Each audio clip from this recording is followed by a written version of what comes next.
Vous êtes rendu compte des nombreuses erreurs que vous avez pu commettre? Ah, mais il n'y a que les cons qui ne changent pas dans la vie. D'accord, mais vous ça, il faudrait dire à quelqu'un que vous connaissez de très près. Jean-Marie Le Pen, lui, il a gagné ses procès lorsqu'on l'a accusé de torture. Vous, quand on vous a accusé de pédophilie, vous n'avez pas gagné vos procès. Jean-Marie Le Pen, lui, il se fait pas tripoter la braguette par des gamins. Moi, oh là là là là.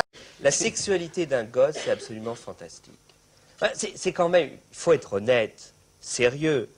Un petit gosse. Moi, j'ai travaillé avec avant, les tout petits, là, les tout petits, c'est autre chose, mais avec des gosses qui avaient entre 4 et 6 ans. Bah, vous savez, quand une petite fille de 5 ans et demi, commence à vous déshabiller, c'est fantastique. C'est fantastique, parce que c'est un jeu absolument érotico. J'ai été mis en cause par le pédophile Cohn-Bendit.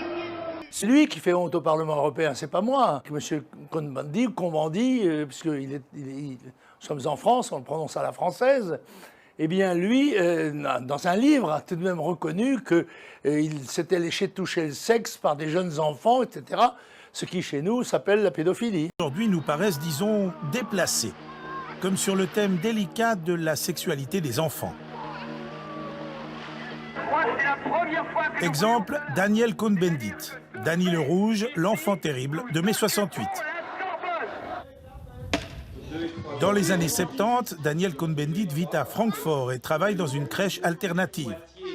Dans l'émission de la TSR Destin, en 1975, il tient des propos plus qu'ambigus à propos de ses rapports avec les enfants.